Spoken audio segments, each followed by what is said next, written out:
Hay universidades que ya lo comenzaron a hacer. He tenido entendido la Universidad de Chachapoyas, la Toribio Rodríguez de Mendoza, y la Universidad de Huamanga también está interesada mucho en el tema, y estudiantes que están interesados en el tema. O sea, la ley permite que se crea incubadores de empresas. Exacto, el tema de incubadores de empresas. Entonces, un alumno que está en el tercero o cuarto año tiene su idea de su empresa, pero cuando salga no va a tener todas las facilidades que puede tener en una universidad donde tiene el docente a su costado, donde tiene laboratorios que puede usar, donde tiene bibliotecas. Esa es la idea. Que de ya saliendo uno pueda tener, a ver, que ha querido hacer empresa, lo pueda hacer. Y con el apoyo de la universidad. Eso no lo tiene ninguna ley del mundo, esa es nuestra realidad. Entonces, ellos forman su empresa, quieren formar, por ejemplo, los agrónomos, quieren formar su empresa, quieren mejorar tal producto, tienen su laboratorio ahí, puede hacerlo, de tal manera que miren lo que está haciendo, el rol que cumple ahora la universidad de proyectarse hacia el país con una formación más utilitaria. Es decir, ya no sale, no, solamente casi toda nuestra universidad está basada en la investigación básica, generalmente. Así es, entonces sale con su título, está bien, pero ya estoy preparado para hacer, ya lo investigué, ya lo hice mi estudio de mercado para lo que quiero hacer, ¿no es cierto? Hice la investigación de mi producto con asesoría, que si no en la calle le hubiera salido un mundo de plata.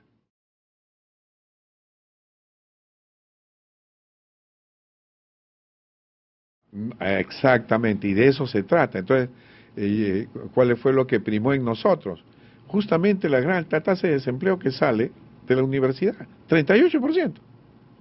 Entonces, imagínate tú, ese muchacho a lo mejor, y lo hemos visto, yo mismo cuando he salido yo de ingeniero, yo de la escuela salí y me dieron mi primera obra. ¿Cómo arranco? Yo sabía toda la teoría, cómo hago el trazado, cómo hago el cerchado, no sé cuánto. Todo lo sabía teoría. Entonces, menos mal que tuve un buen maestro de obra inicial, ¿no? Pero era complicado. Entonces, lo que se trata es que ya desde la universidad vaya saliendo, vaya madurando el estudiante, el futuro profesional, y ya salga con una idea de lo que va a hacer. No ser taxista. Ya haber madurado de lo que él ha aprendido, de lo que él sabe. Y si uno se metió en una profesión porque le gusta, y ese es el éxito de todo. El tema puntual. Buscar el profesionalismo de los peruanos. No, una cosa es tener una profesión y otra cosa es ser profesional. Desde el punto de vista del trabajo, de la persona que humildemente realiza la labor de vigilancia, la labor de limpieza, pero que lo hace de manera profesional. De otro lado, una persona que tiene título universitario, pero que no hace la cosa conscientemente, no lo hace de manera profesional. ¿Qué nos podría señalar como derrotero de esta ley universitaria que, como estamos deduciendo, busca no solamente la profesionalización, sino formar personas verdaderamente con un espíritu profesional para nuestra sociedad? Lo que la ley busca, y si ustedes analizan los profesionales que han salido últimamente, y por eso la alta tasa de desempleo o subempleo que hay en el Perú. Porque en primer lugar, muchos buscan el título por el título. Una universidad que no se ha preocupado por el logro profesional individual de la persona, que el hombre se sienta logrado, y con ello lleva al logro de su familia, y con ello lleva el logro en el país.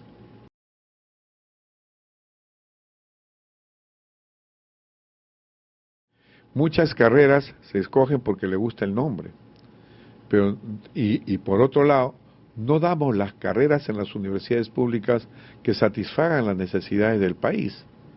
Entonces, ¿cuándo hemos dado carreras que satisfagan las necesidades del país? Casi nunca. Cuando yo he analizado la Universidad de San Marcos, por ejemplo, la Universidad de San Marcos nunca nació para dar solución a los problemas de nuestro país. Bien entrada la República. Lo de San Marcos se pueden criticar. Pero, ¿cuáles fueron las carreras que primaron con la Universidad Colonial, la Universidad de San Marcos? La cuatricentenaria que nos matamos diciendo. El derecho de las Indias, ¿no? ¿Y para qué se estructuró el derecho de las Indias? para ver cómo se explotaba mejor las mitas, las encomiendas, etcétera, para dar una legalidad a la explotación de los indios. Así lo dice. Y la teología, la evangelización de los indios. ¿Se creó para ser un país mejor? No. ¿Cómo nació la universidad en Norteamérica? Distinto. Otro modelo, más utilitario, más dar solución a los problemas concretos. Cuando el Perú era el rey de la venta del guano, en Massachusetts, el presidente de la República llamaba al rector de Massachusetts y le decía, quiero que me des una solución al guano peruano. Quiero que encuentres abonos sintéticos. Y lo encontró. Acá no. Cuando recién se comienza a pensar en el país, durante Castilla un poco, y durante el presidente Pardo, 1860-70, que comienza a pensar en la industrialización del país. Recién, muy entrada la República ya. 1875 se crea la Escuela de Ingenieros, recién. Nadie pensó en industrializar el país, ni por acá hacer un país grande. Hasta ahora tenemos rezagos coloniales en nuestra mente. Fue uno de los últimos países sudamericanos en tener la conciencia del país. Así es. ¿Y cuál fue el otro después de él? ¿Quién pensó? Y después lo matan, ¿no? Y bueno, y no sale Pardo. Viene la guerra con Chile y destruye toda la escuela de ingenieros que sería después la UNI, 1875, 4 años después viene la guerra con Chile, destruyen los laboratorios y eso nos causó también muchos años de retraso. Viene Velasco, Velasco tiene la otra ola de industrialización, que también se frustra. Y ahora más o menos con el ministro de Producción que hablamos de la diversificación productiva.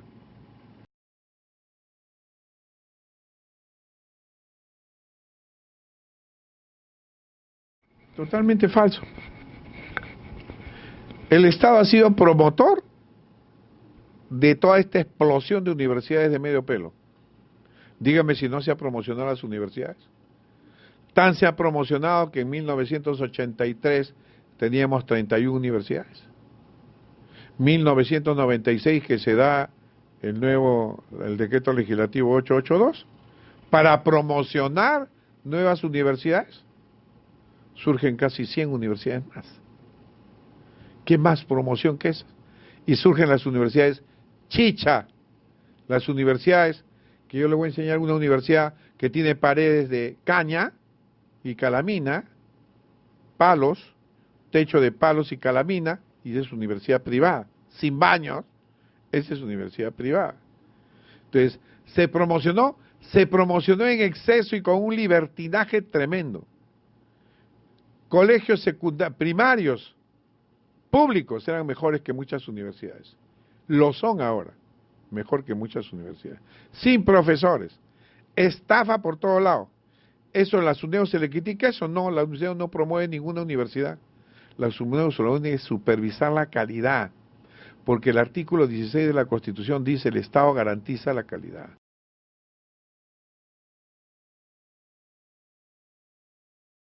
La ley tiene un carácter binario. Por un lado, tiene que garantizar el derecho que tienen todos los peruanos, ¿no?, a la educación. La educación es un derecho fundamental. ¿Y por qué otro carácter binario? Además, nosotros le hemos agregado, es un servicio público esencial. Y por otro lado, debe garantizar la calidad educativa, en cantidad y calidad educativa. Por eso su carácter binario. Para ello, el Estado debió estructurarse adecuadamente para cumplir con esos fines constitucionales. El derecho fundamental que tiene uno como peruano para una educación y el segundo para estructurar un sistema que garantice la calidad que la Constitución señala. En consecuencia, el Estado debió estructurarse y ahora lo hemos estructurado. Porque ahora ya si se estigmatiza la ley, no ha sido loca, nosotros hemos hecho una arquitectura de la ley. ¿Cómo se estructura el Estado? Decimos ahora, el Ministerio de Educación, ente rector del sistema educativo nacional. Es el responsable de educación superior también, que antes rehuía a esa función. ¿Cómo se estructura para garantizar la calidad educativa? Con una superintendencia, que debe supervisar la calidad educativa. Y otro tercer elemento, que ya lo hemos sacado, la política de aseguramiento de la calidad. Una ente que asegure la calidad educativa. Y eso es otro organismo que debe estar ya, que por ejemplo, lo que teníamos el CINEACE, que está en reestructuración, que debe ser el otro elemento de acreditación de la calidad, para las entidades que quieran tener mayor calidad. Entonces, el Estado, por ese carácter binario que tiene nuestra educación superior, cómo se debe estructurar el Estado que nunca lo había hecho.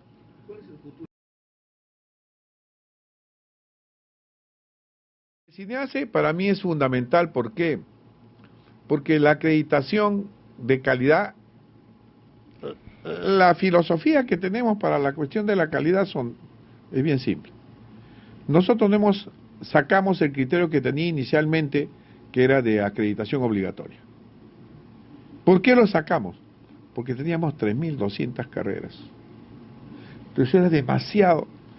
Para acreditar una carrera se demora 2-3 años. Entonces los privados querían eso. ¿Por qué? Porque nos íbamos a demorar las calendas griegas. ¿Me entiendes? 2-3 años cada carrera, olvídate pues. Inaplicable la ley. Entonces, ¿qué sacamos? Licenciamiento, estándar básico de calidad, que cualquier universidad debe cumplir, todas, privadas o públicas. Hay un estándar mínimo de calidad que debe cumplir, en infraestructura, en docentes, en gestión, en una serie de que ya salieron ese reglamento estándar y que está hasta el 2017 que ha dado plazo para que se adecúen, ¿correcto? Y la otra, cumplido todo este estándar, la que desea acreditar más calidad para dar doctorado, por ejemplo, porque solamente las que estén acreditadas podrán dar doctorado, esas tendrán que pedir voluntariamente su acreditación de mayor calidad, donde los estándares, los indicadores son más exigentes. Ese es el sistema de calidad que se tiene. La superintendencia no es un ente fiscalizador, simplemente tiene que supervisar el cumplimiento de la ley.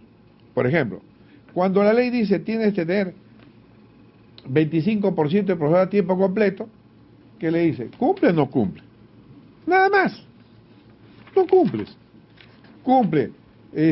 La Universidad Católica del Perú, 28%. 28. Tenía 23 antes de la ley.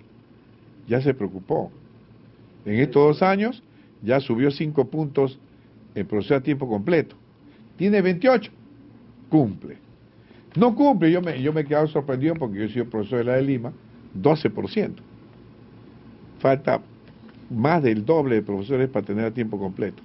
Ese es para que no estafen al alumno, para que no engañen al padre de familia que paga su plata por una educación de calidad. Entonces, por eso digo, no, con razón algunas universidades no hacen mucha investigación. Porque no tienen el volumen suficiente. Así que la SUNEDU, no, la SUNEDU es un ente que entorpece para las universidades privadas que no quieren cumplir la ley y hacer lo que le da la gana, estafar. Y como va a haber ahora ranking, como va a haber observatorio laboral que se va a decir, ¿quiénes tienen trabajo y de qué universidades son? Entonces las universidades solitos irán decantando unas a otras, ¿no?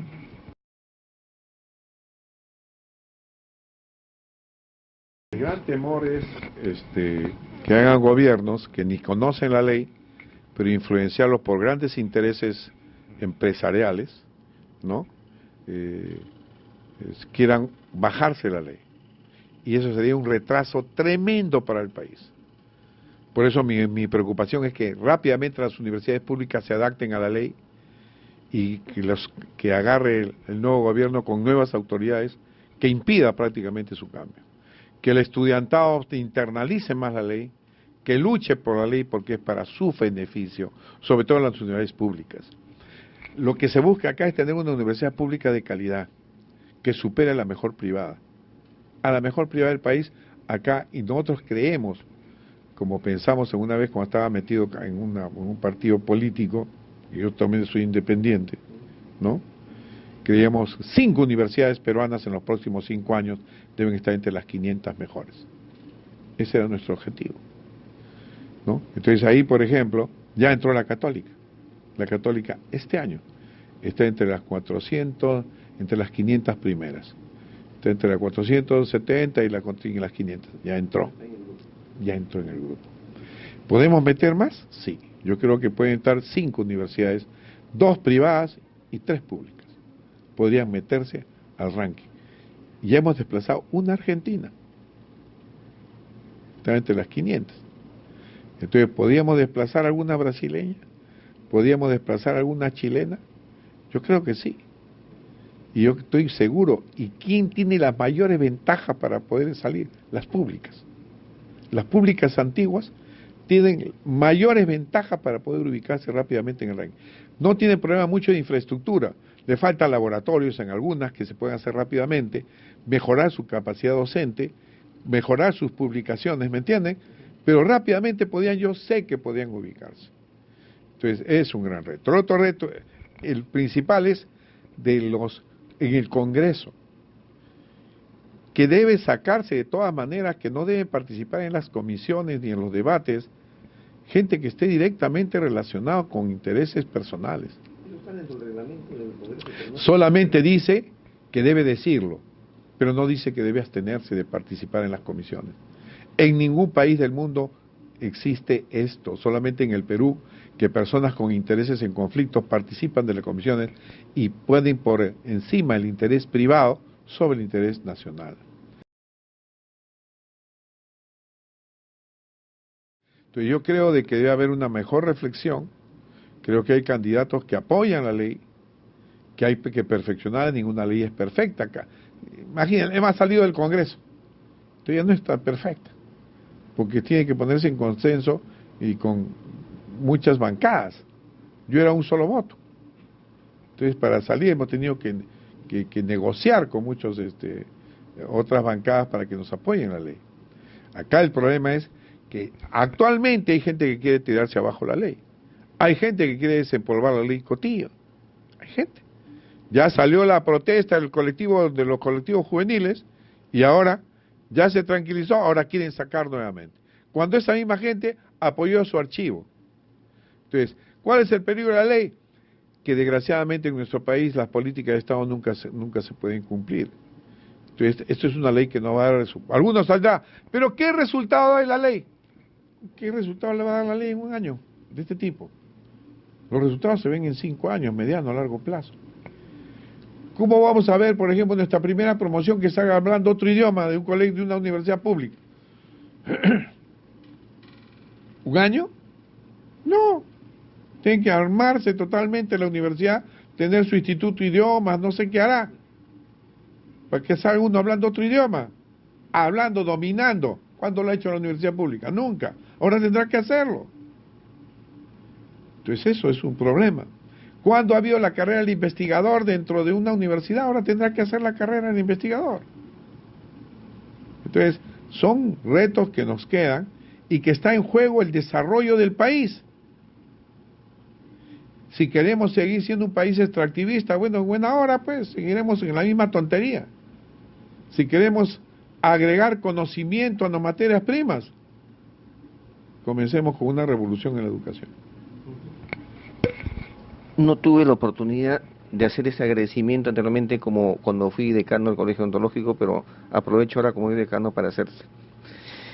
Cuando el reglamento de la ley, del reglamento del residentado odontológico se tramitó para ser aprobado por decreto supremo, se aprobó en el Ministerio de Salud por la entonces ministra Midore Javich.